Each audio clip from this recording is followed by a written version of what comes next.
4টে থেকে 5টি যখন বেজে গেল, আপনি গোয়াল ঘরে গিয়ে দেখবেন গরুগুলো কিন্তু ঘুম থেকে সম্পূর্ণ জেগে পরিষ্কার হয়ে গেছে। গরু বাছুর কেউ 4:30 থেকে 5টা বাজলে আর ঘুমায় না। পাখিগুলোর দিকে তাকিয়ে দেখবেন ভোর 4:30টার পরে ঘুম ভেঙে যায়। কুকুর বিড়ালগুলোকে তাকিয়ে দেখবেন ঘুম ভেঙে যায়। কিন্তু মানুষ ভোরের বেলা বেশি করে ঘুম দেয়। যে সংসারে ব্রহ্ম মুহূর্তে ভগবানের ধ্বনি হয়, সেই সংসারে ত্রিতাপ জ্বালার কণা মাত্র লক্ষ্য করা যায় না। ত্রিতাপ জ্বালা কাকে বলে? এখানে প্রত্যেকটি মানুষ ত্রিতাপ জ্বালা যে কোনো জ্বালার মধ্যে কিন্তু আছেই আছে, এটা গ্যারেন্টি দিয়ে বলা যেতে পারে। আধি ভৌতিক, আধি দৈবিক, আধি আধ্যাত্মিক, এটাকে বলছে ত্রিতাপ জ্বালা। প্রত্যেকটা মানুষ 3 রকমের জ্বালার সঙ্গে যুক্ত হয়ে থাকে।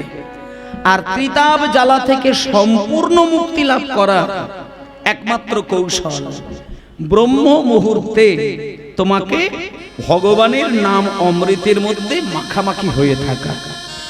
যে ব্রহ্ম মুহূর্তে ভগবানের নাম অমৃত আস্বাদন করেন, তার ত্রিতাপ জ্বালা কোনোদিন হতে পারে না। ওমা, আপনার জন্ম দেওয়া সন্তানটি আপনার অবাধ্য হয়ে যাচ্ছে, এটাও কিন্তু এক ধরনের ত্রিতাপ জ্বালারই মধ্যে পড়ে।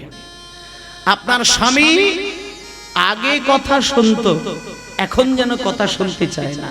এই যে স্বামীর কথা না শোনা, স্বামী স্ত্রীর কথা না শোনা, সংসারের মধ্যে একে অপরের সঙ্গে একটা ঠান্ডা গরম লড়াই তৈরি হওয়া, এই প্রত্যেকটি কিন্তু একটা ত্রিতাপ জ্বালারই মধ্যে পড়ে থাকে।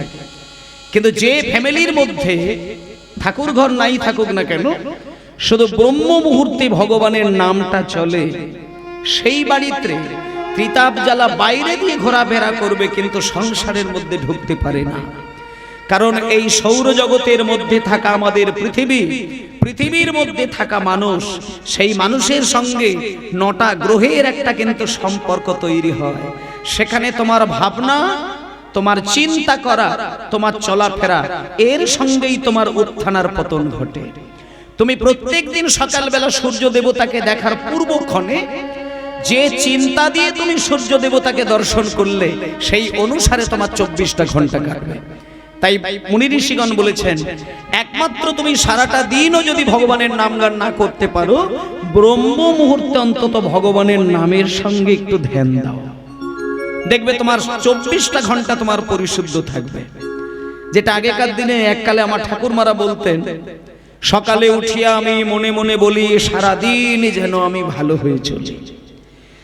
মানে এটাও কিন্তু একাধারে মহামন্ত্রেরই মতন। মানে আমি ভালো হয়ে চলবো এই আকাঙ্ক্ষা নিয়ে যখন সকাল শুরু করব, তাহলে আমি খারাপ চিন্তা করতে পারবোই না। কারণ আমার মন যেদিকে ছুটতে তৈরি হয়েছে, মন সেদিকেই ধাবিত হবে।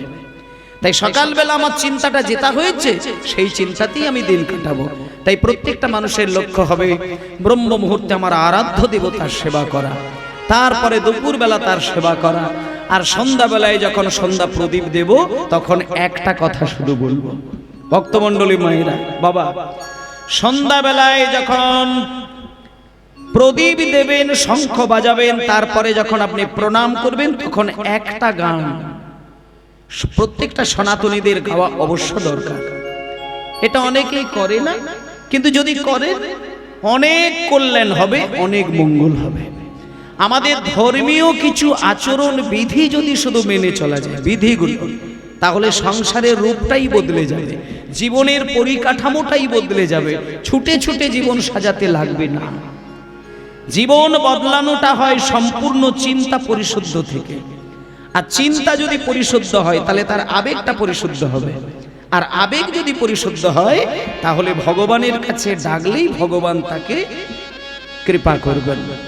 সন্ধ্যাবেলা আমাদের যেটা কাজ, প্রত্যেকের যেটা কাজ, সেই কাজটা আমাদের মেনে চলতে হবে। প্রত্যেক দিন সন্ধ্যাবেলায় প্রদীপ দেওয়ার সময় যে গানটা গাইতে গাইতে আমাদের সন্ধ্যা প্রদীপটা জ্বলবে, গৌরাঙ্গ বলিতে হবে, রিভাব বেশি দিতে হবে না, সুন্দর করে সাউন্ডটাকে পরিষ্কার করো। পুলক শরীর এই পদটি খুব বিখ্যাত পদ। একটু মায়েদেরকে বলছি মুখস্থ করে নেবেন, কারোর কাছ থেকে লিখে নিয়ে মুখস্থ করে নেবেন। আর সন্ধ্যাবেলায় তুলসী তলায় বেশি না 5টা মিনিট সময় ব্যয় করে চোখ বন্ধ করে শুধু এই কটা লাইন শুধু আপনি প্রাণ ভরে গাইবেন। 21টা দিন করে যান, তারপরে দেখবেন আপনার মনের ভেতরে একটা অদ্ভুত পরিবর্তন তৈরি হচ্ছে। সেটা আমি বলবো না। আপনি ভগবানের কাছে ভগবানকে সেবা দিতে গেলে চিন্তা করেন 2 ফোঁটা জল ফেলবো, কিন্তু জল আসে না। কিন্তু এই গানটা আপনি 21টা দিন করুন, তারপরে ভগবানকে ডাকতে গেলে দেখুন যে আপনার শরীরের মধ্যে পুলক জাগে কিনা, গৌর বলতে গেলে নয়ন ভেজে কিনা, গৌর বলে ডাকতে গেলে হৃদয় সিক্ত হয় কিনা আপনি চিন্তা করবেন। সারা জীবন যেটা করার দরকার, গৌরাঙ্গ বলিতে হবে পুলক শরীর, তাই গৌর হরি বলিতে হবে পুলক শরীর, গৌরাঙ্গ বলিতে হবে পুলক শরীর, হরি হরি বলিতে নয়নে ববে নীর, হরি হরি বলিতে নয়নে বগিনী, বলে আর কবে নিতাই চাঁদ করুণা করিবে, আর কবে নিতাই চাঁদ করুণা করিবে, আর কবে নিতাই চাঁদ করুণা করিবে, সংসার বাসনা মোর কবে তুচ্ছ হবে, সংসার বাসনা মোর কবে তুচ্ছ হবে, আর বিষয় ছাড়িয়া কবে শুদ্ধ হবে মন, বিষয় ছাড়িয়া কবে শুদ্ধ হবে মন, কবে হামহেরি বসে মধুর বৃন্দাবন, কবে হাম ঘেরি বসে মধুর বৃন্দাবন, কবে হাম ঘেরি বসে মধুর বৃন্দাবন। এই গানটা নরোত্তম দাস ঠাকুরের প্রার্থনার গান, এবং এই গানটি সন্ধ্যাবেলায় যদি কেউ গায়, এই যে এখানে যারা গুরু মন্ত্র নিয়েছেন, গুরু মন্ত্র যারা নিয়েছেন, প্রত্যেক দিন গুরু মন্ত্রটাকে নিয়ম করে জপ করে যাওয়ার যে একটা অলৌকিক আহ্নিকের যে ফল, জপ মন্ত্র যদি নিয়মিত জপ করা যায় তার যে একটা অদ্ভুত ফল পাওয়া যায়, সেই রকমই ফল এই গানটা যদি গাওয়া যায় পাওয়া যায়। এগুলো ফেলে দেওয়ার বিষয় নয়। ভগবানের চিন্তা করলে আপনার হৃদয় যে প্রেমের রসে ডুবে যাবে এ বিষয়ে কোনো সন্দেহ নেই। যেমন মায়েরা, তেঁতুলের চিন্তা যদি বারবার করা হয় মনের মধ্যে, তেঁতুলের যে একটা নিজস্ব বৈশিষ্ট্য আছে, মানুষ যদি তেঁতুলের চিন্তা করতে থাকে তাহলে কিছুক্ষণের মধ্যেই দেখবেন জিভের মধ্যে জল ধরা দেয়। কেন ধরা দেয়? সেটা হচ্ছে তেঁতুলের যে একটা নিজস্ব গুণ, সেই গুণের চিন্তা করে মানুষের জিভে জল এসে যায়। তেঁতুলের চিন্তা করলে মানুষের ইচ্ছে না থাকলেও যেমন জিভে জল এসে যায়, তেমনি ভগবানের এই আচার, এই নাম, এই মন্ত্র চোখ বন্ধ করে যদি মন প্রাণ দিয়ে করা যায়, আপনার অজান্তেই দেখবেন আপনার চোখে জল এসে যাবে। যেদিন ভগবানের নাম করতে গিয়ে দেখলেন আপনি বুঝতেও পারলেন না, চোখ থেকে টপ করে এক ফোঁটা জল গড়িয়ে গেল, আপনি সেদিন বুঝে গেলেন আপনার যা কিছু পাওয়ার ছিল আপনি সবই পেয়ে গেলেন। কারণ ভগবান তিনি একবারে মুখে বলে দিয়েছেন যে আমাকে যদি কেউ দামি দামি বাজারের ফল কিনে নিয়ে এসে সেবা দেয়, আমি ভগবান হয়ে কথা দিলাম আমি তার হাতের সেই ফল গ্রহণ করব। কিন্তু কোনোদিন যদি সংসারের অভাব এসে গিয়ে তুমি বাজার থেকে ফল কিনতে না পেরে শুধু গাছের একটা ফুল নিয়ে এসে আমার চরণে দিয়ে বলো যে ঠাকুর আজ আমি তোমাকে ফল দিতে পারছি না, শুধু একটা ফুল দিয়ে তোমাকে সেবা দিলাম, আমি কথা দিলাম যখন তুমি আমার চরণে ফুলটা বসাবে, ফুল বসানোর সঙ্গে সঙ্গে যদি দুবিন্দু নয়নের জল আমার চরণে ফেলো, আমি কথা দিলাম হামাগুড়ি দিতে দিতে গিয়ে তোমার ওই নিবেদন করা ফুল আমি কুড়িয়ে মুখে তুলে দেব। নিতাই গৌর প্রেমানন্দে হরি হরি। কারণ একমাত্র ভগবান ভক্তের কাছে শিশু হয়ে যায়, কোমল হয়ে যায়, নরম হয়ে যায়, অজ্ঞানী হয়ে যায়, মূর্খ হয়ে যায়। কোন দিন? ভক্ত যেদিন চোখের জলে ভগবানকে সেবা দেয়। চোখের জলে ভগবানকে সেবা দিলে ভগবান শিশু পুত্র হয়ে যায়। তুমি যা খেতে দেবে শিশুর মতো গিয়ে হাত বাড়িয়ে সবই মুখে তুলে নেবে। এটা ভক্তের ডাকে ভগবান শিশু, বিচার করে না। যেমন বাচ্চা ছেলেকে কি খেতে দিলেন তিনি সে বিচার করে খায় না, সবটাই মুখে তুলে দেয়। তেমন ভক্তের যখন কাতর প্রার্থনা শুনতে পাবে ভগবান, সেই প্রার্থনাতে যদি ভক্তের চোখ থেকে টপ টপ করে জল গড়ায়, ভগবান তার কাছে শিশুর রূপ ধারণ করে ফেলবে। আর এইভাবে যদি চোখের জলে কোনো দিন ভগবানকে সেবা দিয়েছে, দেখবেন ভগবান আপনাকে রাজা করে দেবে। রাজা কি চান আপনি? আমরা কত অকৃতজ্ঞ জানেন? আজকে হরিনাম শুনতে বসলেও মনে মনে সংসারের কথা ভেবে ভেবে ঠাকুরকে জানাই। তারকেশ্বরে পুজো দিতে গেলে, গন্ডি কাটতে গেলে ভোলানাথকে জানাই শুধু সংসারের কথা। কিন্তু আমরা জানি না এই যে শিবরাত্রির দিনে জল ঢালি শিবের মাথায়, কেন? স্বামী সুখে থাকার জন্য, স্বামী সুখে থাকার জন্য। কিন্তু কার জন্য? শোনেন, শিব হচ্ছে বৈরাগ্য কাকে বলে সেটা শেখানোর জন্য। আমরা বৈরাগ্য জানি না, আমরা ত্যাগ জানি না, আমরা গ্রহণটা জানি। যে ত্যাগ শিখেছে সে ভগবানকে পেয়েছে, আর যে ভোগ করা শিখেছে সে সবকিছু হারিয়েছে।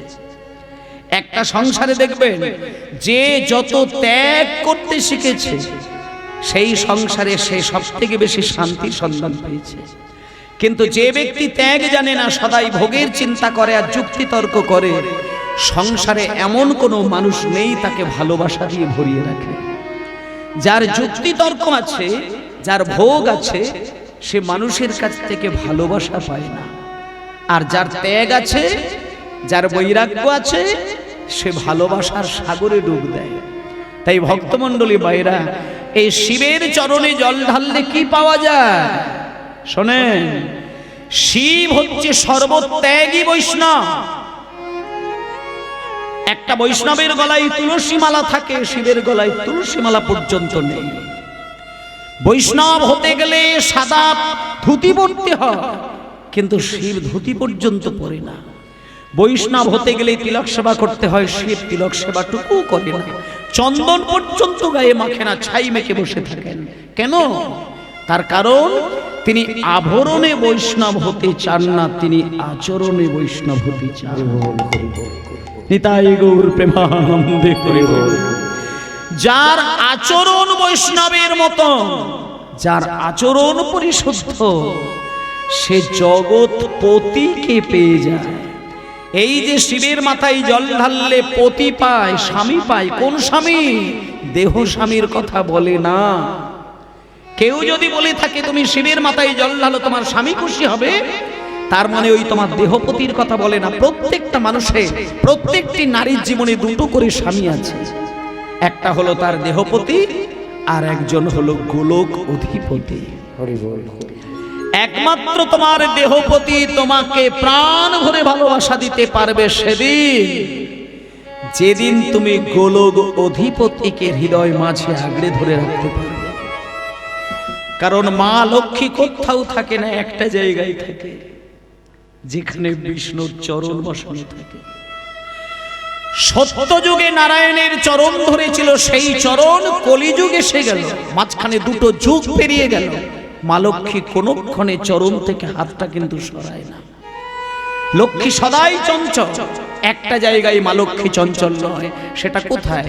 যেখানে বিষ্ণুর চরণ থাকে, যেখানে কৃষ্ণের চরণ থাকে, যেখানে রামচন্দ্রের চরণ থাকে, যেখানে আমার চৈতন্যের চরণ থাকে, সেখান থেকে মা লক্ষ্মী সরে না। তাই ভক্তমণ্ডলী মায়েরা, একমাত্র তুমি শিবের মাথায় জল ঢাললে তুমি সেই স্বামীকেই খুশি করবে, যে জগৎ স্বামীর চরণ বসানো থাকলে তবে তোমার ঘরে মা লক্ষ্মী সন্তুষ্ট থাকবে। আর মা লক্ষ্মী সন্তুষ্ট থাকলে তবেই তুমি তোমার সংসারের দেহপতির ভালোবাসা পাবে, নচেত পাবে না। তুমি সংসারে স্বামীর ভালোবাসা তখনই পাবে যে সংসারে সচ্ছলতা থাকবে, অর্থের সচ্ছলতা থাকবে। আর অর্থের সচ্ছলতা আসে একজনের কৃপায়, সেটা হচ্ছে মা লক্ষ্মীর কৃপায়। আর মা লক্ষ্মী সেখানেই থাকে যেখানে কৃষ্ণের চরণ সেবা চলে, তার বাইরে থাকে না। আর কৃষ্ণের চরণ সেবা সেখানেই হয় যেখানে বিশ্ব ব্রহ্মাণ্ডের সর্বত্যাগী পরম বৈষ্ণবের কৃপা বর্ষিত হয়। সর্বত্যাগী পরম বৈষ্ণব হলেন দেবাদিদেব মহাদেব। তাই শিবরাত্রির দিনে মহাদেবের চরণে জল ঢালা মানে তুমি ভাববে না যে তোমার বাড়িতে যে স্বামী দেহপতি তার সেবা করা, না, ওটা নয়, জগৎপতিকে খুশি করা। অষ্টমীর অঞ্জলি দিতে গেলে কিন্তু আমরা সেই কথাই বলি, সেই কথাই বলি। অষ্টমীর অঞ্জলিতে আমরা একটা কথাই বলি মন্ত্রের মাধ্যমে, যে মা তুমি আমাদেরকে কৃপা করো যেন নন্দের বেটা কৃষ্ণকে আমরা স্বামী রূপে পাই। কাত্যায়নী মহামায়ে মহিষগ্নি নন্দসুত গোপন দেহি পতিঙ্গে পুরতেই নামা। কাত্যায়নী মহামায়ে চামুণ্ড মুণ্ড মালিনী আয়ুর আরোগ্য বিজয়ং দেহি দেই নমস্তুতে। তারপরে পরের লাইনে বলে দেয় যে মাগো তুমি আমাকে কৃপা করো, ওই নন্দের বেটা কানায় তাকে যেন আমরা সবাই স্বামী রূপে পাই। এই স্বামীকে পাওয়াই হচ্ছে শিবের সেবা করা। তাই ভক্তমণ্ডলী মায়েরা, আজকে চলুন আমরা সেই কৃষ্ণকে যাতে করে পাই, সেই আশায় আমরা একটু একটু করে সেই ভক্তি রসপাত্রের দিকে চলে যাব। গৌরাঙ্গ মধুর লীলা, হরি বল হরি বল।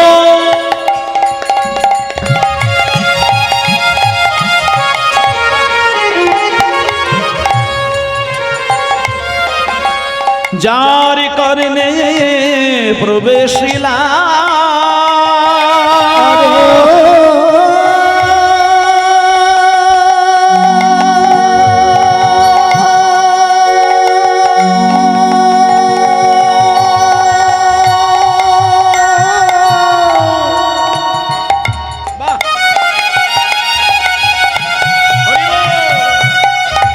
গৌরাঙ্গ গৌরাঙ্গ মধুর লীলা, বলি হরি। যার করনে প্রবেশিলা হৃদয় নির্মল ভিলতা,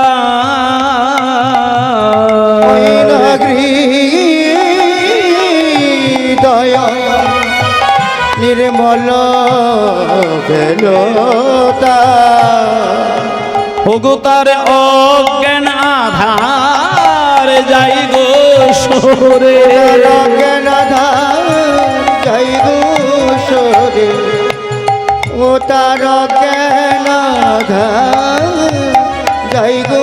যারা গৌর লীলা শ্রবণ করে অজ্ঞান আধার যাই গো সরে, গৌর লীলা শ্রবণ করে অজ্ঞান আধার যাই গো সরে, গৌর লীলা শ্রবণ করে হাগৌর বলে কেঁদে মরে, গৌর লীলা শ্রবণ করে গৌর বলে অজ্ঞানাধার যাই গো সরে হৃদয় নির্মল ও হেলতা নির্মল ভেলতা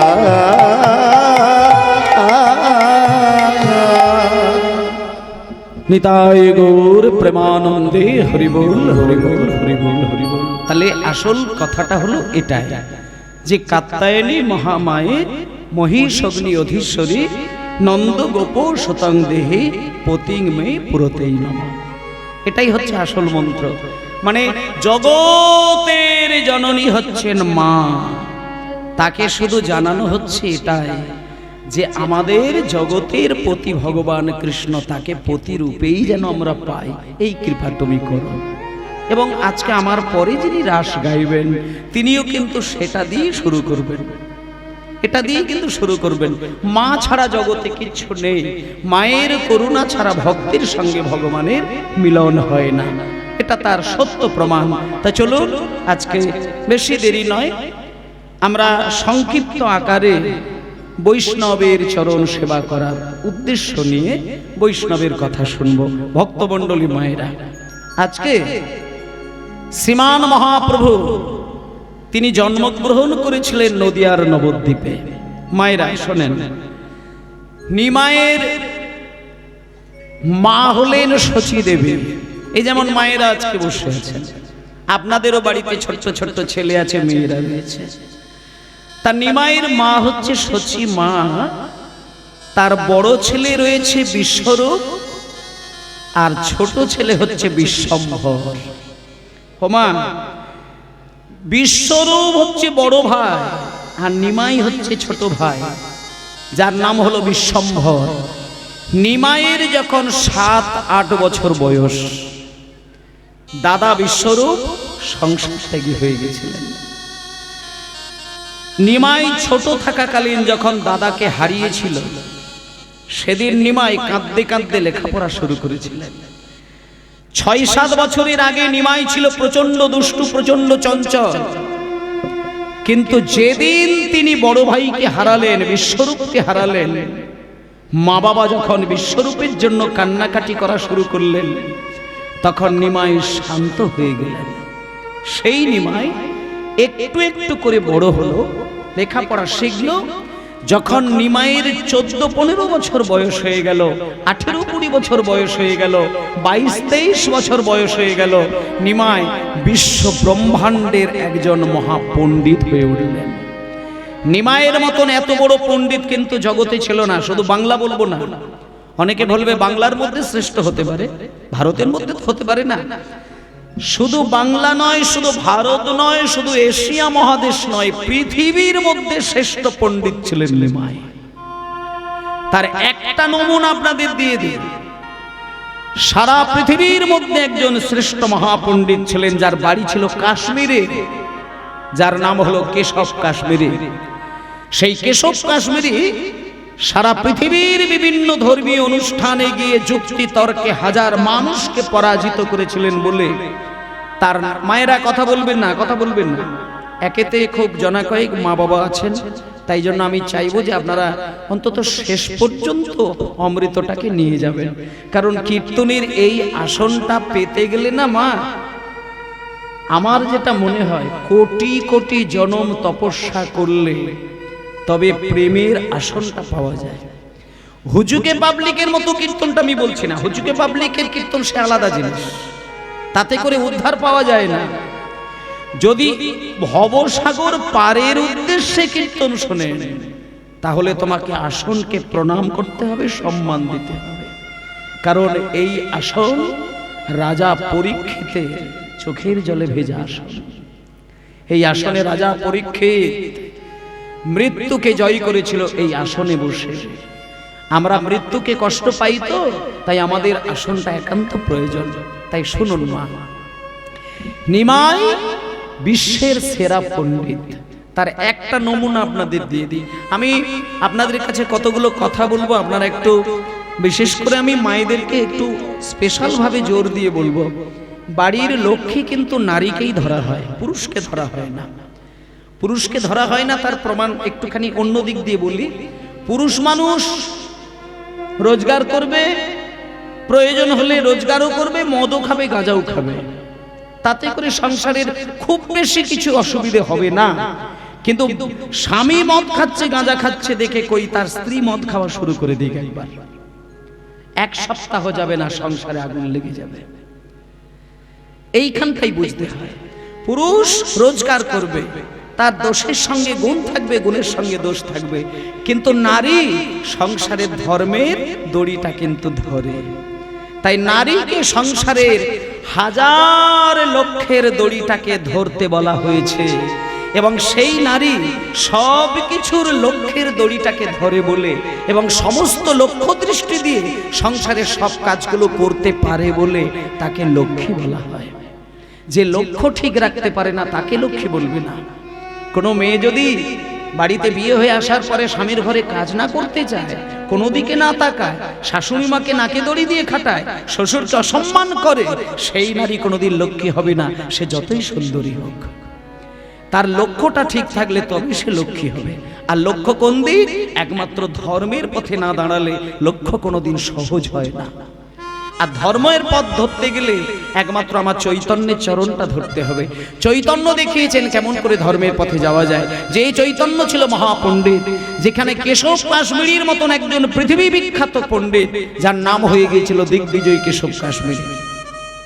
ও ঠাকুরমা, সেই দিগ্বিজয়ী কেশব কাশ্মীরি একদিন নবদ্বীপ ধামে এসে অহংকার করেছিলেন। তিনি মনে মনে চিন্তা করেছিলেন, আমি পৃথিবীর মধ্যে শ্রেষ্ঠ মহাপণ্ডিত, আমাকে দিগ্বিজয়ী কেশব কাশ্মীরি বলেন। আর দুদিনের চ্যাংড়া ছেলে নিমাই, সে নাকি মহাপণ্ডিত, দেখি আমি তার সঙ্গে সংস্কৃত ভাষায় তর্ক যুদ্ধ করব, দেখি কি করে আমার সঙ্গে। মায়েরা, তখন নিমাইয়ের বয়স কত হবে? 18-20 বছর বয়স হবে। গঙ্গার ধারে বসে দিগ্বিজয়ী কেশব কাশ্মীরের সঙ্গে নিমাইয়ের তর্ক। দিগ্বিজয়ী কেশব কাশ্মীরি তর্কের কথা ভেবেছেন, নিমাই কিন্তু তর্কের দিকে যান না।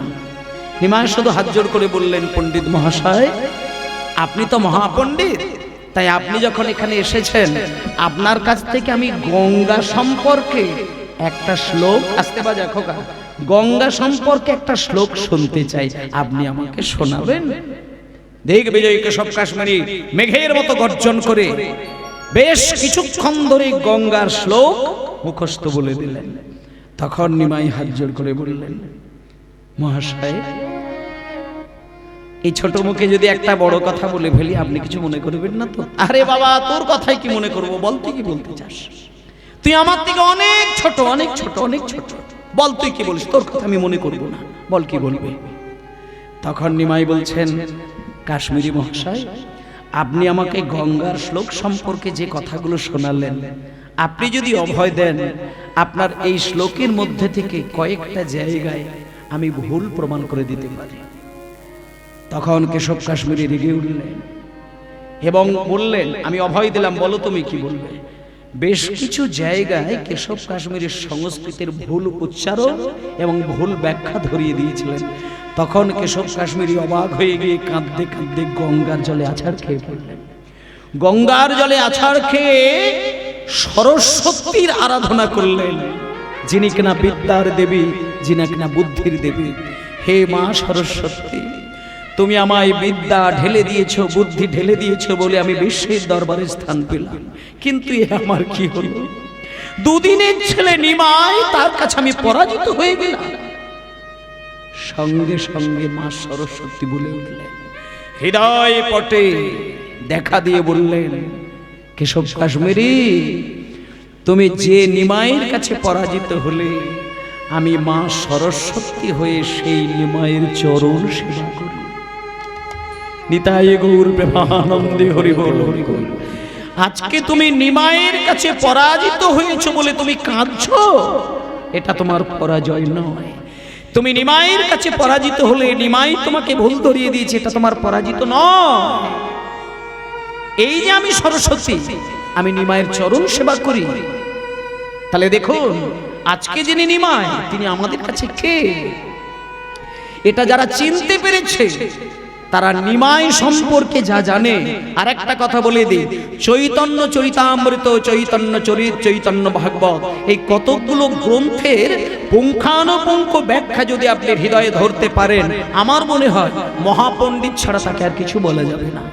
কারণ শাস্ত্রে এমনি একটা কথা বলেছেন, যে নিমাইকে চেনে সে দুনিয়ার সবকিছুকে জানে, যে দুনিয়ার সবকিছু জানে নিমাই জানে না, তার শিক্ষার কোনো মূল্য হয় না। শাস্ত্র বলছে চারি বেদে সরদর্শন করিয়া অধ্যয়ন, চারি বেদে সরদর্শন করিয়া অধ্যয়ন, চারি বেদে সরদর্শন করিয়া অধ্যয়ন। সে যদি আমার গৌরাঙ্গ নাহি ভজে, যদি আমার গৌরাঙ্গ নাহি ভজে, সে যদি আমার গৌরাঙ্গ নাহি ভজে, যদি আমার গৌরাঙ্গ নাহি ভজে, বৃথা তারি অধ্যয়ন লোচন বিহীন পিতা তারে অধ্যয়ন লোচন বিঘ্ন, পিতা তারে অধ্যয়ন লোচন বিঘ্ন। অন্ধের দর্পণে কিবা কাজে, অন্ধের দর্পণে কিবা কাজে, আরে অন্ধের দর্পণে কিবা কাজে, অন্ধের দর্পণে কিবা কাজে। চারখানা বেদ ঋক সাম যজু অথর্ব আপনারা জানেন, চারটে বেদ ছটি দর্শন, একটা মানুষ এক জন্মে কেন 10 জন্মেও পারবে না তার রস আস্বাদন করতে। কিন্তু শাস্ত্র বলছে চারখানা বেদ জেনে বসে আছেন, 6খানা দর্শন জেনে বসে আছেন, ভাগবত গীতা সবকিছু পড়ে, কিন্তু আমার গৌর তত্ত্বজ্ঞান তার হৃদয়ে ফোটে না, তার কোনো পাণ্ডিত্য জগতে কাজে লাগে না। ওমা, যেমন অন্ধের কাছে আপনি 10 লক্ষ টাকা দিয়ে হিরে দিয়ে বাঁধানো আয়না নিয়ে এসে যদি প্রশ্ন করেন অন্ধকে যে বাবা একটা প্লাস্টিকের 10 টাকার আয়না আর হিরে দিয়ে 10 কোটি টাকার আয়না কোনটা তোমার কাছে ভালো, অন্ধ মানুষ শেষে একটাই কথা বলবে, আমি যেহেতু চোখে দেখি না আমার কাছে আয়নার কোনো মূল্যই থাকে না। অন্ধের কাছে যেমন আয়নার মূল্য নেই, যারা গৌরকে ভালোবাসে না তার কাছে পাণ্ডিত্যের কোনো মূল্য নেই। নিতাই গৌর প্রেমানন্দ হরি বল। তাই গৌরকে ভালোবাসবেন বাবা।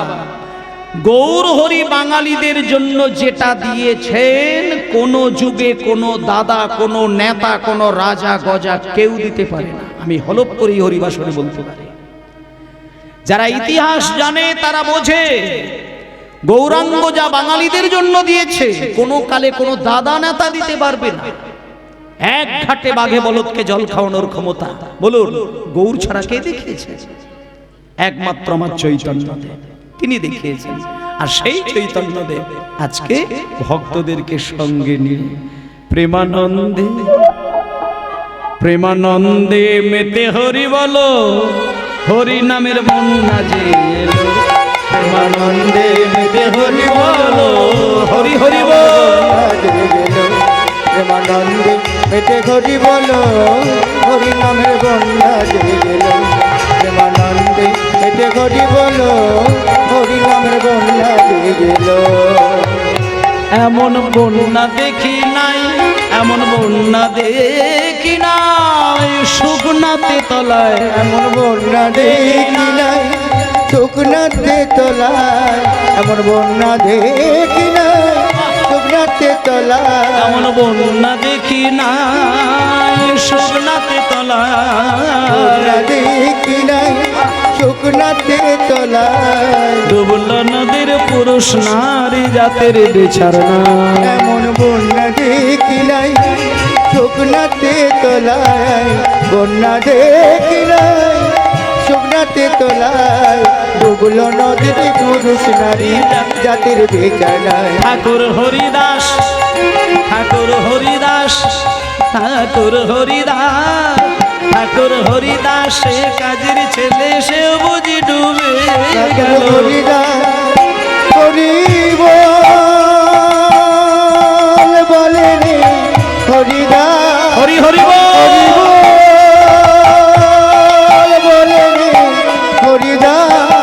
ঠাকুর হরিদাস কাজীর ছেলে সেও বুঝি ডুবে গেল, হরিদাস কাজীর ছেলে সেও বুঝি ডুবে গেল, হরিদাস কাজীর ছেলে সেও বুঝি ডুবে গেল, হরিনামের বন্যা জয় গেল প্রেমানন্দে মেতে করি বলো, হরিনামের বন্যা জয় গেল প্রেমানন্দে মেতে করি বলো, হরিনামের বন্যা জয় গেল প্রেমানন্দে মেতে করি বলো, হরিনামের বন্যা জয় গেল। হরিনামের বন্যা এলো, বন্যার জলে জগৎকে ভাসাবে বলে। মায়েরা, আজকে কয়েকজন ভক্তকে সঙ্গে নিয়ে, হোমা আপনারা সেই জায়গাতে অনেকেই হয়তো গেছেন বা যাননি, গিয়া ঘুরিয়ে দেখে আসবেন। মহাপ্রভু 5 জন বৈষ্ণবকে সঙ্গে নিয়েছেন, পার্ষদগণকে সঙ্গে নিয়েছেন, নিয়ে সেই দিনকে একটা ছোট্ট অনুরোধ করে ফেলেছিলেন, হে ভক্তগণ, আজকে তোমরা আমার সঙ্গে চলো, সারাটা জীবনই তো আমরা গঙ্গার জলে ডুব দিচ্ছি, কিন্তু আজকে আমি একটু অন্য নদীতে গিয়ে স্নান করব। কারণ আমার এই বাংলায় বেশি দিন হয়তো থাকা হবে না, আমার পৃথিবীতে বেশি দিন থাকা হবে না। পৃথিবী ছেড়ে যেদিন আমি চলে যাব, আমি বাঙালিদের জন্য কি রেখে যাব? মায়েরা, এই যে আমরা বাঙালি সনাতনী, আমরা অহংকার করি বলি সনাতনী সনাতনী সনাতনী, কিন্তু সত্যিই কি সনাতনী হতে পারছি? সনাতনী সত্যটাকে কি আমরা ধরে রাখতে পারি? সনাতনী সত্য যদি ধরে রাখতে পারতাম, তাহলে আমাদের এত অবিচার জ্ঞান আমাদের থাকতো না। যখন আপনি দুর্গা ঠাকুরের প্যান্ডেলে, কালী ঠাকুরের প্যান্ডেলে, মা মনসার প্যান্ডেলে, শনি ঠাকুরের প্যান্ডেলে গিয়ে ব্রাহ্মণকে ডালা সাজিয়ে দেন, দেখবেন ডালার মধ্যে একটা কাগজে লিখে দেন গোত্র। কোন গোত্র? অমুক গোত্র। কেউ যদি গোত্রটি লিখতে ভুলে যায়, তাহলে ব্রাহ্মণ তাকে ইনফরমেশন দেয় যে গোত্রটা লিখে দাও, নচেত হবে না। শুধু আপনার নাম আউড়ে দিলে আপনার কাছে কিন্তু পুজোটা যাবে না, বাবার নাম আর আপনার নাম দিয়ে দিলেও যাবে না, 3 পুরুষের নাম লিখে দিলেও যাবে না, যতক্ষণে তুমি গোত্রর নামটা দিচ্ছ। কেন বলো তো? তার কারণ হলো একটাই, তোমার পরিচয় সেই গোত্র থেকে, তোমার বাবার কাছ থেকে নয়। কারণ তোমার শরীরের যে রক্ত, তোমার শরীরের যে হাড়, তোমার শরীরে যে মাংস, ওটা যে গোত্রের সঙ্গে জড়িত রয়েছ, সেই মহান মুনি ঋষির ঔরস থেকে তুমি জন্ম নিয়েছ। তুমি ভাববে না যে আমি নিছক একটা মানুষ, তা নয়। আমার এই ব্লাড, আমার এই অস্থি, আমার এই হাড়, এই মাংস সেই মুনির কাছ থেকে পাওয়া। তাহলে আমি যে সত্যিকারের সনাতনী, আমি যে সেই মুনি ঋষির রক্ত বয়ে বেড়াচ্ছি, সেই মুনি ঋষির মর্যাদাকে আমি দিতে পারছি। মায়েরা, সনাতনী সনাতনী বললে তো হবে না। মুনি ঋষিদের যদি রক্ত আমি বয়ে নিয়ে যাই, তাহলে সাধারণ একটুখানি ধৈর্য আমাদের নেই। আজকে এই যে সন্ধ্যে থেকে কীর্তন হচ্ছেন, বাবাজি মহারাজ কীর্তন গাইছিলেন, তারপরে আবার আমি গাইছি, এরপরে রাস হবে। দেখলেন তো, কিছুক্ষণের মধ্যেই প্যান্ডেল ফাঁকা হয়ে গেল। শুধু এটার কারণ হচ্ছে মানুষের সহনশীলতার, গ্রহণশীলতার অভাবে, এছাড়া আর কিছু নয়। এত বড় প্যান্ডেল ফাঁকা হলো, তার 2টো কারণ। এক হচ্ছে সহনের অভাব, আর গ্রহণের অভাব। সহন কাকে বলে? সহ্য ক্ষমতা। আর গ্রহণ কাকে বলে? খারাপ জিনিসকে বাদ দিয়ে ভালো জিনিসকে নেওয়ার। তুমি এইটুকু তৈরি থাকতে পারছো না যে সারা রাত্রির ধরে কীর্তন গেয়ে গেলেও সেই কীর্তনের সবকিছু যদি আমার জানাও থাকে, একটা জিনিসও জানা থাকতে পারে, সেই একটা জিনিসকে নেবার জন্য আমি আঁচল পেতে সারা রাত্রির বসে থাকবো। এই গ্রহণ ক্ষমতাটা আমাদের নেই, তাই বসে থাকতে পারি না। আর সহন মানে সহ্য ক্ষমতা। ধৈর্য ধরে বসে থাকবো সারা রাত্রির ধরে শুধু চৈতন্যের অমৃতটাকে পান করার জন্য। এই ক্ষমতাটা আমাদের নেই। মায়েরা, আজকে সেই অমৃত পান করার জন্য আমাদেরকে চৈতন্যদেব ভেবেছিলেন যে আমি তো বেশি দিন থাকবো না, আমি কতগুলো বছর থাকবো, বাঙালি উদ্ধার পাবে কি করে? আমরা সবাই বাঙালি, আর আমাদেরকে উদ্ধার করার জন্য আমরা ভাবি না, কিন্তু চৈতন্যদেব ভেবেছেন। আমরা ছেলের ভালোবাসা ছাড়তে পারি না, স্ত্রীর ভালোবাসা ছাড়তে পারি না, মা বাবার ভালোবাসা ছাড়তে পারি না। আর চৈতন্যদেব তার মা বাবার ভালোবাসাকে ছেড়ে দিয়ে, তার দুটো স্ত্রীকে ছেড়ে দিয়ে তিনি সন্ন্যাসী হয়েছিলেন। লক্ষ্মীপ্রিয়া দেবীর মতন সুন্দরী স্ত্রীকে ছেড়ে দিয়ে তিনি বাংলাদেশে চলে গিয়ে তপন মিশ্রকে বুকে জড়িয়ে ধরে হরিনাম দিতে দিতে নিমাই বেশ কটা দিন কাটিয়েছিলেন। বাবা, কতগুলো কথা শুনে যা। পূর্ববঙ্গের তপন মিশ্র নামে একজন পরম সাধক, যাকে চৈতন্য মহাপ্রভু হাত বাড়িয়ে কোলে স্থান দিয়ে প্রেম দিয়েছিলেন। প্রথম চৈতন্য মহাপ্রভু বুকে জড়িয়ে ধরে প্রেম দান করেছিলেন যাকে, তিনি হলেন তপন মিশ্র বাংলাদেশে। তখন তার প্রথম স্ত্রী হয়, নাম হলো লক্ষ্মীপ্রিয়া। তারপরে দ্বিতীয় স্ত্রী হলো বিষ্ণুপ্রিয়া দেবী। যে বিষ্ণুপ্রিয়া দেবীকে বিবাহ করার পরেও কিন্তু তার ভালোবাসাই কিন্তু নিমাই মোহিত হয়নি। নিমাইয়ের কপালে লেখা ছিল তিনি সংসার ত্যাগী হবেন।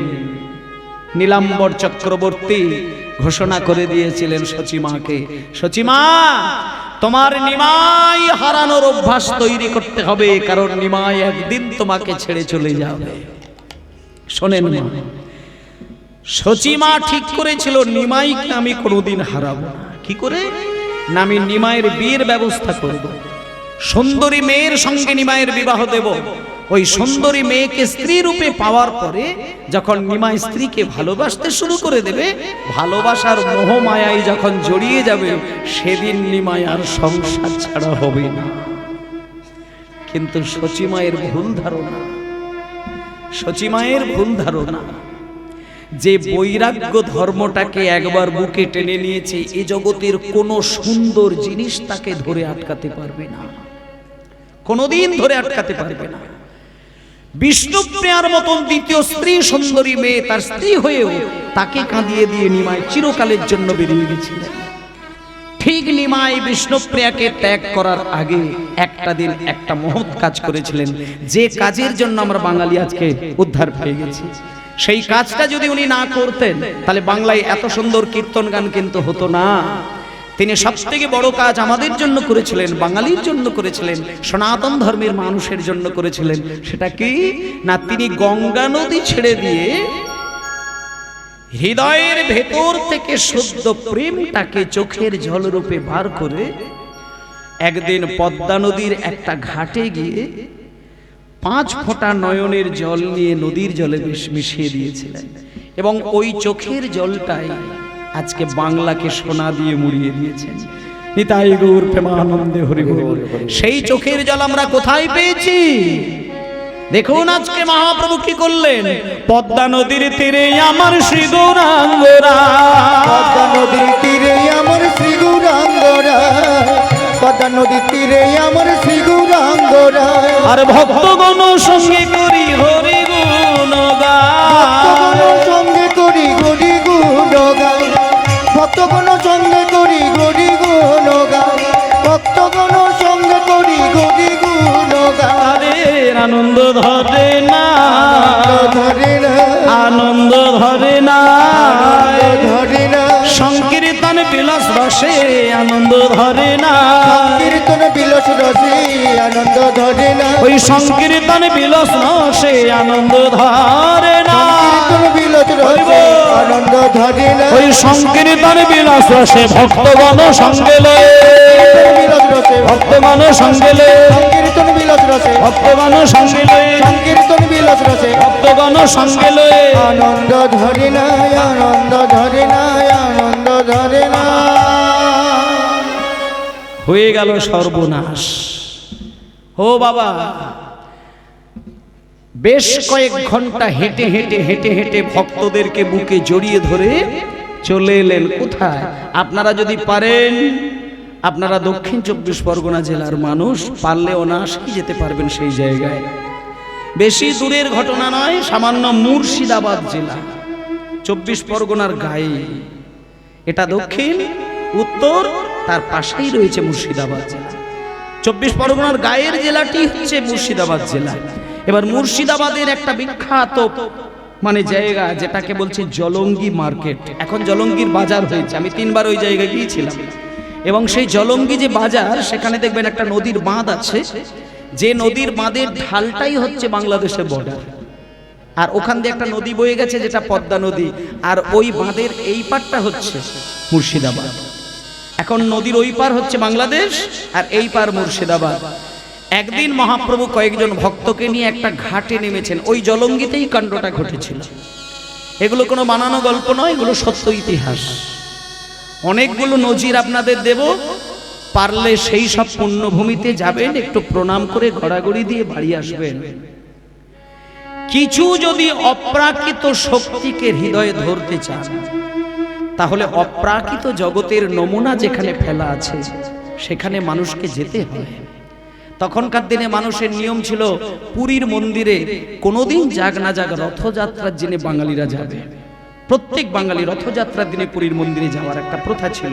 কেন না, ওই পুরীর মন্দিরে গিয়ে রথযাত্রায় কেউ যদি জগন্নাথের কাছে কোনো কিছু আত্মসমর্পণ করে জানিয়ে আসে, তাহলে জগন্নাথের কৃপায় সে সফল হয়। এটা তখনকার বিধান ছিল। ঠিক তেমনি এই বাংলার মাটিতে, ভারতবর্ষের মাটিতে কিছু কিছু অপ্রাকৃত জগতের নমুনা যেখানে রাখা আছে, যেখানে যুক্তি তর্ক নয়, শুধু গেলেই মানুষের কল্যাণ হয়ে যায়। আরে বাবা, স্বর্গে গিয়ে তো স্বর্গকে পাওয়া যাবে না, মরে তো শান্তি পাওয়া যাবে না। তোমার জন্ম থেকে মৃত্যু পর্যন্ত এইটুকু সময়সীমার মধ্যেই তোমার জীবনে চলা বলার মধ্যে হিসাব হয়ে যাবে। তুমি কেমন ভাবে বলতে শিখেছো আর কেমন ভাবে চলতে শিখেছো, সেই ছন্দ অনুসারেই তুমি তোমার ফল পেয়ে যাবে। আলাদা করে কোথাও যেতে লাগবে না। দেখো, আজকে মহাপ্রভু সেই জায়গাটা যেখানে তিনি একটা অলৌকিক জিনিস রেখে দিয়ে গেছিলেন, সেটা কোথায় না পদ্মা নদীর তীরে। ভক্তদেরকে নিয়ে গিয়ে পদ্মা নদীর জলে স্নানের অনুরোধ করলেন। আস্তে আস্তে বলছেন, ওগো তোমরা সবাই মিলে একটু নদীর জলে এক এক করে নামো, আমি তোমাদের পিছনে পিছনে নামবো। অন্যান্য দিন হলে মহাপ্রভু আগে নামতেন, তারপরে ভক্তদেরকে পিছনে নিয়ে নামতেন।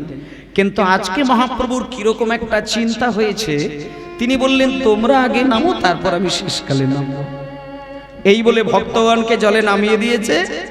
আর সবাই যখন জলে নেমে জলকেলি করতে শুরু করেছেন, মহাপ্রভু ওদেরকে একটুখানি আড়াল করে দিয়ে, সামনেই ছিল একটা জঙ্গল, সেই জঙ্গলের ভেতরে গিয়ে একটা গাছের আড়ালে দাঁড়িয়ে দাঁড়িয়ে বুক চাবড়ে চাবড়ে একজনকে ডাকছেন। এবং যাকে ডাকছেন তিনি কে? এমন ভাবে চিৎকার করে করে ডাকছে, ডাকতে ডাকতে ডাকতে ডাকতে চোখ থেকে বিন্দু বিন্দু জল গড়িয়ে যাচ্ছে। ওই জঙ্গলের মধ্যে গিয়ে বুক চাপড়ে মহাপ্রভু নরু নরু বলে প্রভু হরি বল।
ডাকিতে ডাকিতে বহে, ডাকিতে ডাকিতে বহে প্রেম সুধা।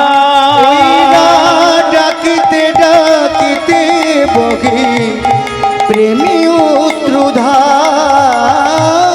ডাকিতে ডাকিতে বহে প্রেম সুধা। নরুরে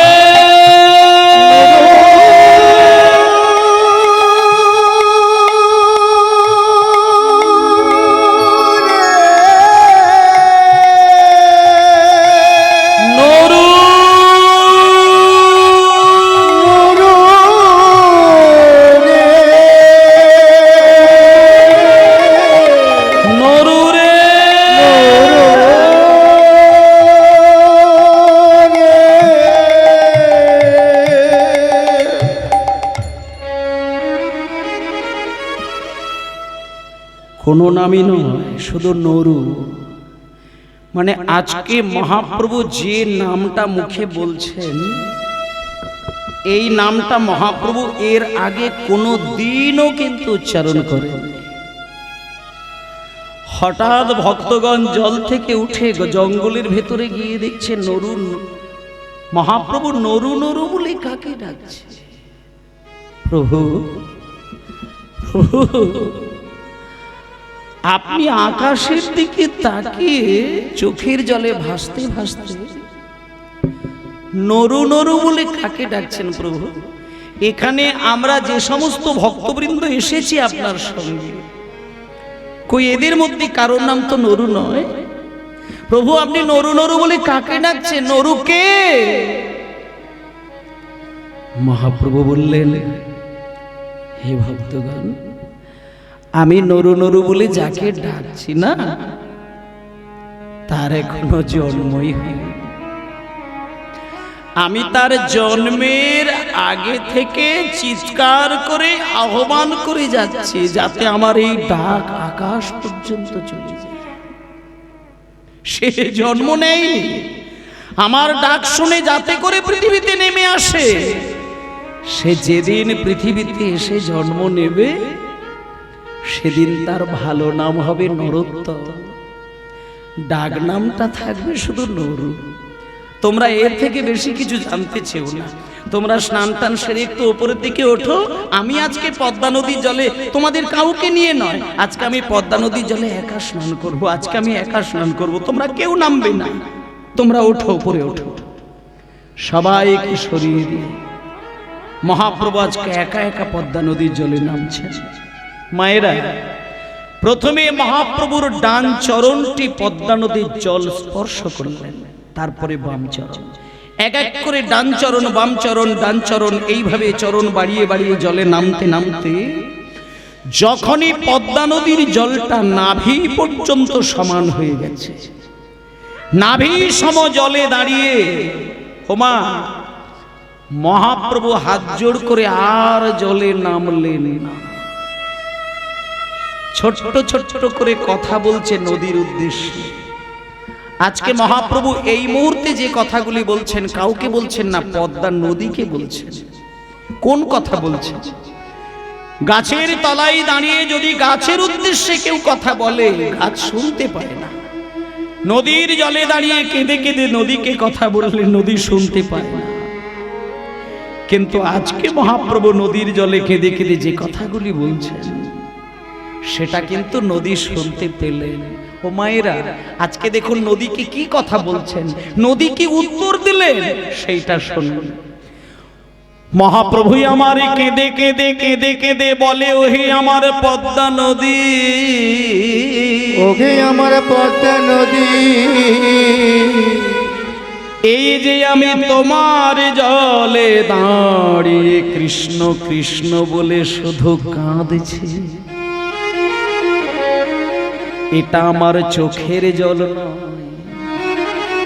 লোকে সবাই বলে চোখ থেকে জল বার হলে চোখের জল হয়, কিন্তু ওগো পদ্মা নদী, আজকে আমি তোমার জলে দাঁড়িয়ে কৃষ্ণ কৃষ্ণ বলে যেমন কেঁদে বেড়াচ্ছি, এটা আজকে আমার চোখের জল নয়। আমার অন্তরে যে কৃষ্ণ প্রেমে জমাট বেঁধে রয়েছে। মায়েরা, বাবা, কথাগুলো খুব ধ্যান দিয়ে। চোখ থেকে জল বেরোলে চোখের জল হয়, কিন্তু মহাপ্রভু আজকে পরিষ্কার করে বুঝিয়ে দিচ্ছেন, আজকে আমি তোমার জলে দাঁড়িয়ে এই মুহূর্তে যে কান্নাটা কাঁদছি, এটা কিন্তু চোখের জল নয়। এটা কি জানো পদ্মা? আমার অন্তর মাঝে রয়েছে কৃষ্ণ প্রেম। সেই কৃষ্ণ প্রেমটা বিরহের তাপ দিতে দিতে দিতে দিতে বিগলিত হয়ে গেছে। সেই প্রেমের বিগলিত ধারা আমি আজকে অশ্রুরূপে তোমার জলে মিশিয়ে দিই। আর এই অশ্রুরূপে যে প্রেমের ধারাটা তোমার জলে আমি মিশিয়ে দিয়ে যাচ্ছি, কিচ্ছু নয়, শুধু তুমি জলের সঙ্গে আমার এই কয়েক ফোঁটা জল তুমি রেখে দিও। যেদিন নরোত্তম নামে একটা ছোট্ট ছেলে তোমার জলে স্নান করতে আসবে, তাকে তুমি টেনে নিয়ে তার হৃদয় মাঝে শুধু জলটা বুলিয়ে দেবে।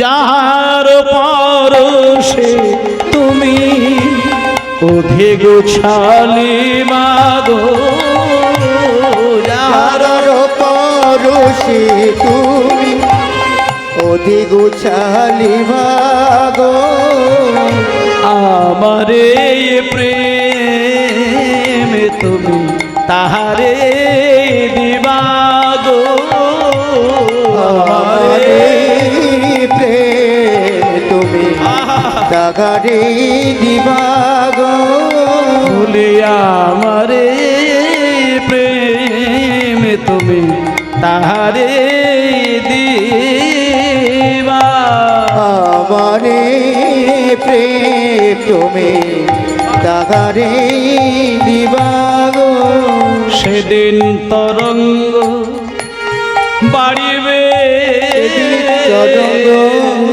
বাড়িবে। দাঁড়াও দাঁড়াও দাঁড়াও দাঁড়াও, মহাপ্রভু পদ্মা নদীর ওপর একটা খুব গুরু দায়িত্ব দিয়ে দিলেন, কিন্তু বাবা চোখের কয়েক ফোঁটা জল আসতে আজকে নদীর জলের সঙ্গে মিশিয়ে দিয়েছেন, কিন্তু মিশিয়ে দিয়েছেন এটাই শেষ কথা নয়, একটা খুব বিরাট দায়িত্ব দিলেন পদ্মাকে। পদ্মা শোনো, চোখের জলটা কিন্তু তোমার জলের সঙ্গে মিশিয়ে রাখবে, কাউকে দেবে না। নরোত্তম নামে একটা 6 বছরের বালক শিশুপুত্র যেদিন তোমার জলে প্রথম এসে স্নান করবে, তাকে জড়িয়ে ধরে তুমি তার অঙ্গে বুলিয়ে দেবে। এই বলে যখন মহাপ্রভু স্নান করে জল থেকে উঠতে যাবে, এমন সময় পদ্মা নদী মহাপ্রভুর চরণ জড়িয়ে ধরলেন। প্রভু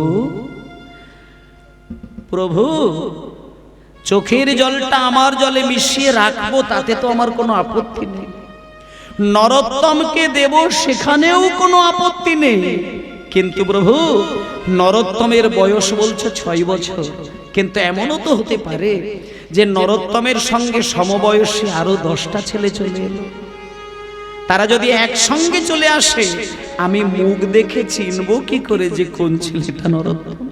আমি যদি ভুল করে ফেলি, তখন মহাপ্রভু বলছেন, পদ্মা তোমার ভুল হবে না। শোনো, নরোত্তমের সঙ্গে যদি 1,00,000টাও বাচ্চা ছেলে আসে, নরোত্তমের সঙ্গে 1,00,000 ছেলের কোনো মিল হবে না। কেন জানো? শুনে নাও, 1,00,000 ছেলে যখন তোমার জলে স্নান করবে, তারা নিছক স্নান করেই উঠে যাবে, তোমার কোনো পরিবর্তন হবে না। কিন্তু নরোত্তমের এমন একটি ক্ষমতা থাকবে, সে যেদিন তোমার জলে স্নান করবে, তোমার যে নদীর ঢেউটাই যে তোমার আনন্দের প্রকাশ, নরোত্তমের অঙ্গ ছোবার সঙ্গে সঙ্গে তুমি দেখবে তোমার ঢেউ তুমি নিজে ধরে রাখতে পারছো না, তোমার ঢেউয়ের গতি যা ছিল 100 গুণ তোমার ঢেউয়ের গতি বৃদ্ধি পেয়ে যাবে। যখনই দেখবে যে ছেলেটির অঙ্গের ছোঁয়ায় তোমার ঢেউ 100 গুণ বেড়ে গেছে, জানবে তাহলে ওই ছেলেটাই নরোত্তম, ওই ছেলেটাই নরোত্তম।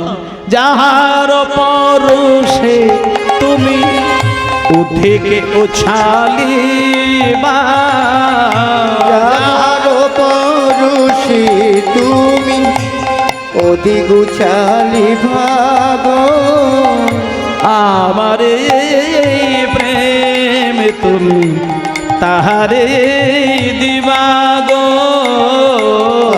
আমারে প্রেম তুমি তাহারে দিবাগো, সেদিন তরঙ্গ বাড়িবে, তরঙ্গ বাড়িবে, যেদিন নরোত্তম এসে স্নান করবে, তোমার তরঙ্গ বাড়িবে, যেদিন নরোত্তম এসে স্নান করবে, সেদিন তরঙ্গ বাড়িবে, যেদিন নরোত্তম এসে স্নান করবে, হা কৃষ্ণ বলে কেঁদে বেড়াবে, হরিব স্নান করবে কৃষ্ণ বলে কেঁদে বেড়াবে, নরোত্তমে সে স্নান করবে কৃষ্ণ বলে কেঁদে বেড়াবে, নরোত্তমে সে স্নান করবে কৃষ্ণ বলে কেঁদে বেড়াবে। নরোত্তমে সে স্নান করবে সেদিন তরঙ্গ বাড়িবে। নিতাই গৌর প্রেমানন্দে হরি বল হরি বল হরি বল হরি বল। ওমা শ্রী গৌরাঙ্গের দুটি পদ যার ধন সম্পদ, যার ধন সম্পদ কেবল সে জানে ভক্তি রস, কেবল সে জানে ভক্তি ভগতির রস। তৃণাদপি শুনিছেন তরুরীব সহিষ্ণুনা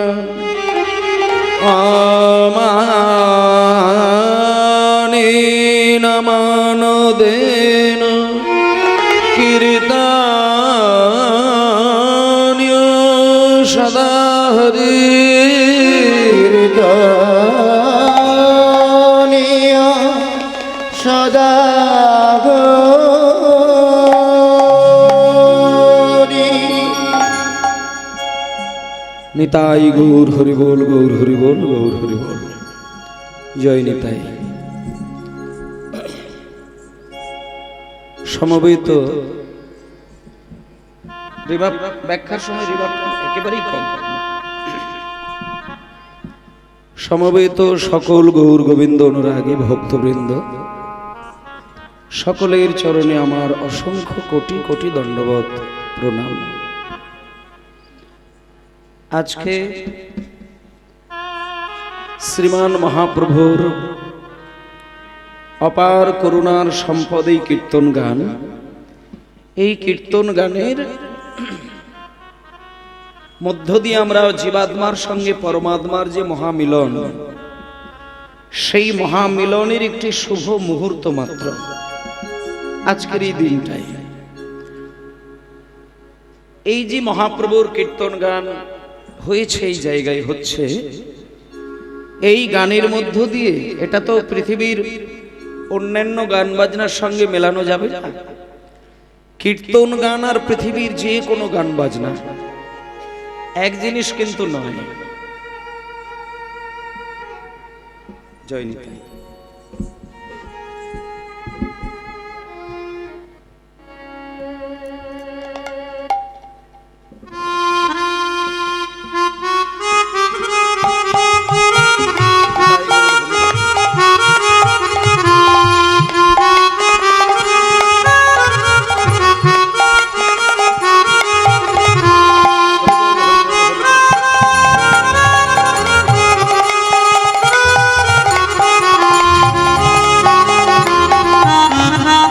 নিতাই গৌর হরি বল গৌর হরি বল গৌর হরি বল। আস্তে ভয়েসটা কম করে, ভয়েস ভলিউমটা ছোট করে। জয় নিতাই। হ্যালো। শ্রী চৈতন্য মহাপ্রভুর অপার করুণার সম্পদ হলো এই কীর্তন গান। আমার আগে কীর্তন গান হলো, এখন হবে, আবার আমার পরেও হবে।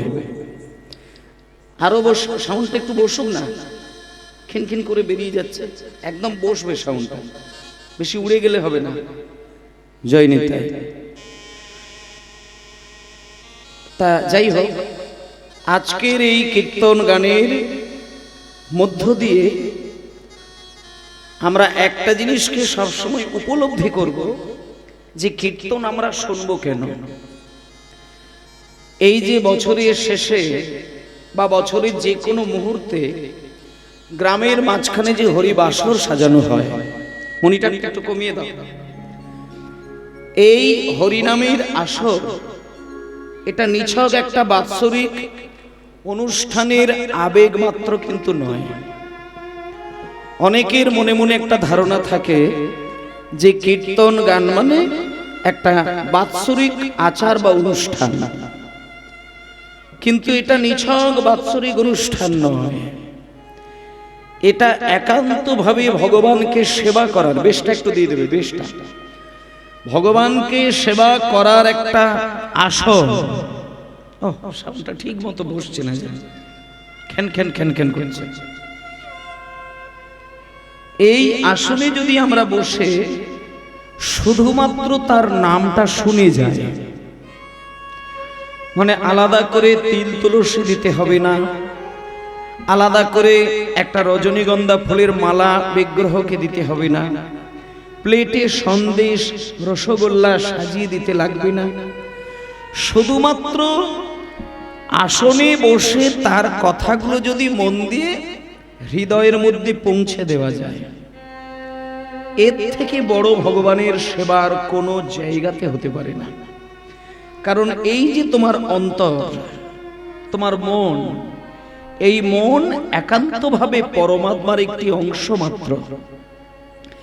জীবাত্মার সঙ্গে পরমাত্মার পার্থক্যটি কোথায়? মায়েরা কথাগুলো একটু খুব মন দিয়ে শুনবেন। জীব আত্মার পরম আত্মা, এই আমরা হলাম জীব আত্মা, আর বিশ্ব ব্রহ্মাণ্ডের মালিক যিনি সর্বশক্তিমান, যাকে দেখা যায় না, তিনি হলেন পরম আত্মা, যিনি পুতুল খেলার মতন করে বিশ্ব ব্রহ্মাণ্ডকে হাতের তালুতে রেখে একটা তুড়ি মেরে দিলে পৃথিবীটা ধ্বংস হয়ে যাবে। ভগবানের এমন ক্ষমতা আছে, মনে করলে হাতের তালুতে রেখে একটা তুড়ি মেরে দিলেই পৃথিবীটা ধ্বংস হয়ে যাবে। আবার তিনি মনে করলে নিমেষের মধ্যেই তিনি পৃথিবীটাকে সুন্দর করে সাজিয়ে দিতে পারেন। একে না, এ হলো স্রষ্টা, এ হলো পরম ব্রহ্ম সচ্চিদানন্দময় বিগ্রহ। তাহলে এই যে পরম ব্রহ্ম সচ্চিদানন্দময় বিগ্রহ, যাকে চোখে দেখা যায় না কিন্তু অনুভব করা যায়, যাকে চোখে দেখা যায় না কিন্তু তার সেবার দ্বারা তাকে অনুভব করা যায়। কেউ যদি বলেন যে ভগবানকে তো আমি দেখতে পাই না, তাই ভগবান যে আছেন বিশ্বাস করব কি করে? শোনেন, সব জিনিসকে চোখে দেখা যায় না, চোখে দেখলেই যে তার প্রমাণ পেলে যে তাকে বিশ্বাস করতে হবে এমন কোনো কথা নেই। কারণ ঈশ্বরকে চোখে দেখা যাবে না, কারণ তিনি সর্বশক্তিমান। সর্বশক্তিমান যিনি হবে, তাকে দেখার মতন ক্ষমতা একটা জীবাত্মার হয় না। কেন হয় না?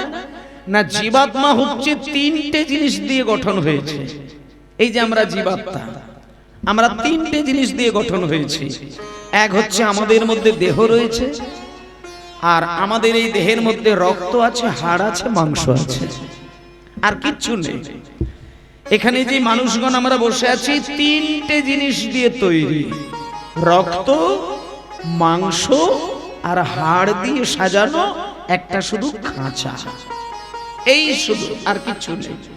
তাহলে রক্ত মাংস খাঁচার যে হাড়, হাড়ের যে একটা খাঁচা, এর কোনো মূল্যই নেই ভেতর থেকে যদি পাখিটা উড়ে চলে যায়। তাহলে এই যে ভেতর থেকে পাখিটা আছে বলে আমরা হাত নেড়ে কথা বলছি, আছে বলে আমাদের চোখের পলক পড়ছে, আছে বলে আমরা অনুভূতি স্পর্শটাকে গ্রহণ করতে পারছি, এই ভেতরে আমি সত্যটা আছে বলে আমরা শ্রবণ করতে পারছি। এই আমি সত্যটাই হলো পরম আত্মা। তিনি শুধু দেহের মধ্যে এসেছেন বলে তিনি হয়ে গেলেন জীব আত্মা। তাহলে আমাদের কাজ কি? না, আমাদের কাজ হলো একটাই, পরমাত্মাকে সেবা করাই হচ্ছে মানুষের কাজ। একটা মানুষ যদি পরমাত্মার শরণ না হয়ে যায়, তাহলে সেই মানুষটা তিনটে জিনিস নিয়ে কিন্তু খুব জ্বলবে। একটু আস্তে, তিনটে জিনিস। আমরা যদি ভগবানকে না ডাকি, তাতে আমাদের কি খাবারের অভাব হয়ে যাবে? বলে না। ঈশ্বরকে না ডাকলে খাবারের অভাব হবে না, ঈশ্বরকে না ডাকলে তুমি বাড়ি তৈরিতে বাধা পাবে না, ঈশ্বরকে না ডাকলে তোমার স্বামী পুত্র ব্যবসা বাণিজ্য গাড়ি বাড়ি নিয়ে কোনো অসুবিধে হবে না। কিন্তু একটা জিনিসের অসুবিধে হতে পারে, যে ভগবানকে মানে না, ভগবানকে বিশ্বাস করে না, ভগবানের নিন্দা করে বেড়ায়, ভগবানের সম্পর্কে কটু কথা বলেন, তার গাড়ি বাড়ি হতে পারে, জমি জায়গা হতে পারে, সোনাদানার পাহাড় হতে পারে, কিন্তু তার জীবনে শান্তির লেশমাত্র কিন্তু কোনোদিন সে দেখতে পায় না। আর মানুষের কাছে সবথেকে বড় মূল্যবান বস্তু হলো শান্তি। একটা মানুষ সে যখন খাবারের থালাটাকে নিয়ে খেতে বসে, সেখানে যদি শান্তি ভরে খেতে পারে, আর যখন বিছানায় শয়ন করতে যায় তখন যদি শান্তিতে ঘুমাতে পারে, এর থেকে পরমানন্দের জীবন আর কোনো কিছুতে হতে পারে না। আর এই যে শান্তিতে ঘুমানো, শান্তিতে খাওয়া, এই দুটোই একজনেরই হয়, যিনি 24টা ঘন্টার মধ্যে কোনো একটি সময় বার করে নিয়ে তার আত্মটাকে ভগবানের চরণে নিবেদন করতে পারেন। এবং তার জন্য মন্দির বানাতে লাগবে এমন কোনো কথা নেই। মায়েরা, ভগবানের দাসী সাজতে গেলে তোমাকে গলা ভর্তি করে তুলসী মালাটা যে নিতেই হবে, বাধ্যবাধকতা নেই, তবে নিলে পরে ভালো, না হলে যে তুমি দাসী হতে পারবে না তা নয়। তুলসী মালা যদি নিতে না ইচ্ছে হয় তুমি নেবে না। দ্বাদশ অঙ্গে যদি তিলক সেবা না তৈরি করতে পারো তুমি করবে না। মন্দিরে গিয়ে যদি হাঁটু মুড়ে প্রণাম করতে তোমার লজ্জা বোধ হয় তুমি করবে না। কীর্তন আসরে বসে যদি কীর্তন শুনতে গেলে তোমার মনে হয় যে আমার লজ্জা লাগছে, তুমি তাও করবে না। কিন্তু যারা এই কর্মগুলো করে যায় তাদেরকে যদি তুমি শুধু সম্মানটুকু দিয়ে যেতে পারো, তাতেই তুমি ভগবানের দাসী হতে পারবে। এর থেকে বড় সেবা কিচ্ছু নেই। মানুষ এইগুলোই সব থেকে বড় ভুল করে বেড়াচ্ছে। আজকে দেখুন, সারা ভারতবর্ষের মাটিতে সনাতনী বৈষ্ণব যারা বৈরাগ্য ধর্ম পালন করে বসে আছেন, বৈরাগ্য কাকে বলে না, বিষয়ের প্রতি অনাসক্তি যাদের এসে গেছে, তারা দেখবেন জপের মালায় নাম করবে, এতটুকু লজ্জা কিন্তু তাদের আর নেই। তাদের কোনো লজ্জা নেই, কারণ লজ্জা বলে যদি কিছু থাকে সবটুকু দিয়ে দিয়েছেন গোবিন্দ চরণে। আত্মবোধ বলে যদি কিছু থাকে দিয়ে দিয়েছেন নিতাই চরণে। মান সম্মানের চাওয়া পাওয়া বলে যদি কিছু থাকে দিয়ে দিয়েছেন আমার নিতাই গৌরের চরণে। তাহলে এইরকম বৈরাগ্য ধর্ম পালন করে যারা ভগবানকে ডেকে ডেকে চোখের জলে জীবন কাটাচ্ছে, তুমি শুধু তাদেরকে যদি সম্মান করে যাও, প্রণাম করে যাও, তাহলে জানবে তোমার ওই সম্মান, ওই প্রণাম সরাসরি গোবিন্দ চরণে চলে যাবে। বৈষ্ণবকে নিন্দা করলে সেই মানুষের দুঃখ সে নিজে কেন, তার সংসারের লোক পর্যন্ত বইতে পারে না। যেমন বাবা ঋণ করে গেলে সেই ঋণের বোঝা সন্তানের মাথাতে পড়ে, তেমন বৈষ্ণব জগতে বৈষ্ণবদের নিন্দা করে করে তুমি যখন পাপের পাহাড় বসিয়ে রেখে দিয়ে যাবে, তুমি খেয়াল করে দেখো তোমার ওই পাপের পাহাড়ের কিঞ্চিত অপরাধের বোঝা তোমার সন্তানকে বইতে হবে। সুতরাং তুমি যদি পথ পরিষ্কার করে দিয়ে যাও, তোমার সন্তানগণ সেই পথে চলতে সুবিধা বোধ করবে। আর তুমি যদি পথে কাঁটা রেখে যাও, সেই কাঁটা তুলতে তুলতেই তোমার সন্তানের জীবন শেষ হয়ে যাবে। তাই আমরা তো সংসারী মানুষ, সংসারী মানুষের যেগুলো কর্তব্য সেগুলো জানতে জানতে হয়, শিখতে হয়। কীর্তন শোনা মানে কোমর দলিয়ে নাচ দেখব, কীর্তন শোনা মানে একটু সুরের গান দেখব, কীর্তন শোনা মানে আজগুবি কিছু তত্ত্ব দেখব, এই চিন্তা করে যদি কীর্তন শোনো, তার থেকে আমার মনে হয় হিন্দি সিনেমা দেখা অনেক ভালো।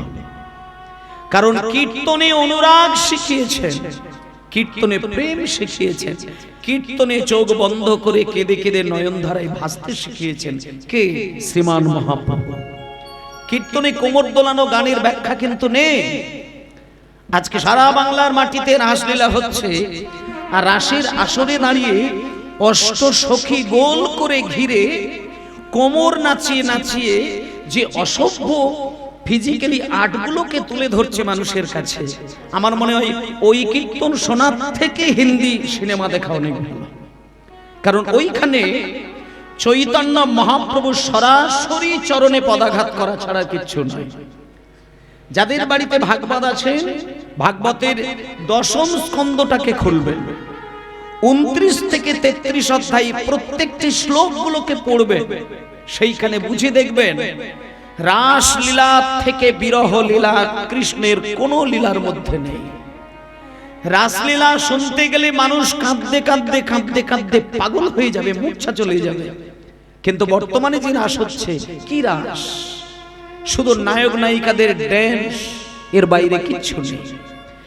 পদাবলীর মধ্যে যেটা রাসের রয়েছে, খসত বসন রসন চেলি, মানে গোপীরা যখন কৃষ্ণের বাঁশির ডাক পেল, সঙ্গে সঙ্গে গোপীরা লাইন দিয়ে কৃষ্ণের দিকে ধাবিত হচ্ছে, আর এমন গতিতে ধাবিত হচ্ছে যেখানে তার গা থেকে শাড়ি খুলে গেল, গয়না খুলে গেল, ওড়না খসে গেল, সর্ব অঙ্গ আলগা হয়ে গেল। কিন্তু গোপীদের এতটুকু লজ্জাবোধ রইল না, শুধু তারা ব্যাকুল হয়ে ছুটে যাচ্ছে কৃষ্ণকে কাছে পাওয়ার জন্য। তাহলে এইখানে বোঝা যায় নাকি মায়েরা, যে একটা নারী তার লজ্জাকে ঢাকার জন্য জেগে থাকতে হয় না, ঘুমিয়ে ঘুমিয়েও লজ্জা ঢাকে। এখানে মায়েরা অনেকেই রয়েছেন, কতগুলো কথা মন দিয়ে শুনবেন। যখন কোনো মা জননী ঘুমিয়ে থাকেন, তার গায়ের বসন যদি খুলে যায়, দেখবেন নারীদের এমন একটি শক্তি ভগবান দিয়েছেন, লজ্জা ঢাকার বসন যদি খুলে যায়, অবচেতন মনেও ঘুমিয়ে ঘুমিয়ে গায়ের বসনটা কিন্তু সে ঢাকে। কেন ঢাকে না? নারীর লজ্জাই হচ্ছে নারীর ভূষণ, সেটাকে ঢাকতে হবে। চেতন অবচেতন দুটোই সমানভাবে কাজ করে, এটা ঈশ্বরের দান, এটা প্রকৃতির দান। তাহলে যে নারীর লজ্জা ঢাকতে গেলে ঘুমের ঘোরেও কাজ হয়, সেই নারী যখন কৃষ্ণ দর্শনে যাবে, তার গা থেকে সম্পূর্ণ বসন খুলে গিয়ে আলগা হয়ে গেল। এর মানেটা কি? এই মানেগুলোকে উপলব্ধি করলে তাহলে রাসে সে নাচবে না। রাসে যে নাচের কথা বলা হয়েছে, সেটা এই দেহের নাচ নয়, সেখানে শুধু জীবাত্মার নাচ, প্রাণের নাচ, মনের নাচ। যে নাচ নাচতে গেলে চোখ থেকে কলসি কলসি নয়নের ধারা বিগলিত হয়। চৈতন্যদেব নেচেছেন হা গৌর বলে, হা কৃষ্ণ বলে। নিতাই চাঁদ নেচেছেন হা কৃষ্ণ বলে। যে নাচ নাচতে গেলে মানুষের চোখে এসে যায় জল। আর এখনকার দিনের রাস শুনলে চোখে জল নয়, মনে আনন্দ আসে, উল্লাস উচ্ছ্বাস বেড়ে যায়, আর ভক্তি যতটুকু থাকে সেটা বিলীন হয়ে যায়। তাই আমি এখানে যারা বাবারা মায়েরা রয়েছেন, একটা কথা বলবো, রাসলীলা শ্রবণ করবেন, দর্শন করবেন, ঠিক, কিন্তু লক্ষ্য রাখবেন, যে রাসলীলা দর্শন করতে গেলে আপনার অন্তরে থাকা কিঞ্চিত ভক্তি পদদলিত হতে চলেছে, সেই রাসের মঞ্চ ত্যাগ করে দেবেন, শুনবেন না। ভগবানকে ভালোবাসি, তাকে নিয়ে রঙ্গতামাশা করবে এমন স্টেজে বসাই অপরাধ, এটুকু আমি বলতে পারি। ঈশ্বর আমাদের স্রষ্টা, তিনি পিতা, তিনি স্বামী। ভগবান কৃষ্ণ গোপীদেরকে ডেকেছিলেন একে অপরকে পাবার জন্য, যেখানে মাকে সাক্ষী রেখেছিলেন। শোনেন, গোপীদের সঙ্গে কৃষ্ণের যে মিলন, সেখানে কোন মিলন? যে মিলনে মা সাক্ষী থাকে। রাসলীলা শুনতে গেলে দেখেন না, গোপীদেরকে ডাকার আগে কৃষ্ণ যোগমায়াকে স্মরণ করেছিলেন। তাহলে সেই যোগমায়াকে স্মরণ করেছিলেন, মাকে সামনে রেখে কৃষ্ণ গোপীদের সঙ্গে লীলা করেছিলেন। তাহলে সেখানে কোন লীলারস, কোন প্রেমের ব্যাখ্যা দিয়েছেন, এটা যদি উপলব্ধি করা না যায়, অনুভব না করা যায়, তাহলে সনাতনী হয়ে আমাদেরকে অকৃতজ্ঞ ছাড়া কিছু বলা যাবে না। তাই আমি প্রত্যেকটা বাবা মায়েদেরকে বলবো, কীর্তনের যথাযোগ্য সম্মান দিতে শেখাটাই হচ্ছে ভগবানের সেবা করা। আমি বলে দিই আপনাদের একটা কথা, যদি মনে হয় যে আপনি ভগবানের উদ্দেশ্যে কিছুই করতে পারবেন না, কিছু করার দরকার নেই, শুধু কীর্তনের সম্মান করে যান, কীর্তন গানের সেবা করে যান, আপনি ভগবানের দাসী হয়ে যাবেন, ভগবানের চরণের সেবার দাসী হয়ে যাবেন, কিচ্ছু করার দরকার নেই।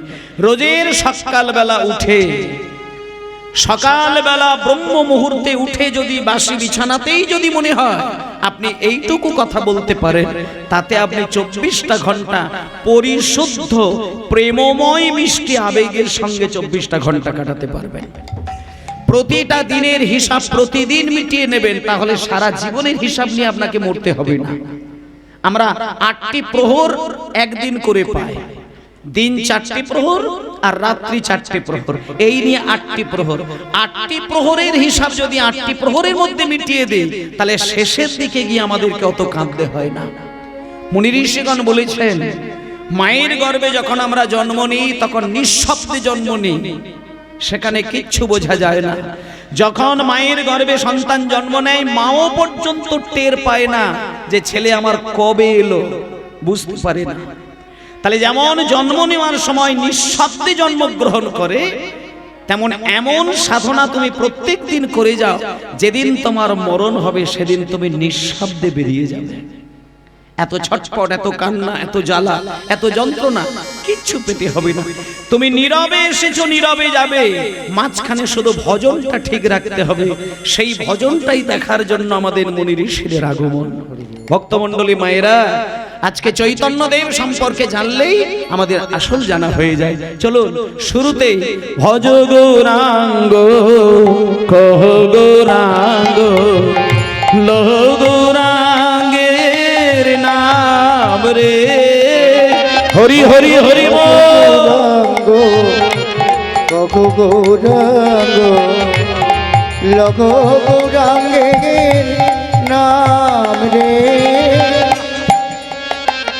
ভজ গৌরাঙ্গ কহ গৌরাঙ্গ লঘ গৌরাঙ্গের নাম রে, ভজ গৌরাঙ্গ কহ গৌরাঙ্গ লহ গৌরাঙ্গের নাম রে, ভজ গৌরাঙ্গ কহ গৌরাঙ্গ লঘ গৌরাঙ্গের নাম রে, যে জানা গৌরাঙ্গ ভজে সে হয় আমার প্রাণ রে, জনা গৌরাঙ্গ ভজে সে হয় আমার প্রাণ রে, যে জনা গৌরাঙ্গ ভজে সে হয় আমার প্রাণ রে। একটু আসতে মায়েরা, আস্তে ভাইবসটা কমিয়ে। ভক্তমণ্ডলী মায়েরা, আমরা কিন্তু প্রত্যেক দিন সকালবেলা যখন হয়, যাদের বাড়িতে দেখবেন গরু বাছুর আছে, ছাগল আছে, পাখি আছে, বা কুকুর পোষা আছে, বা বিড়াল পোষা আছে, দেখবেন ঠিক ভোর 4:30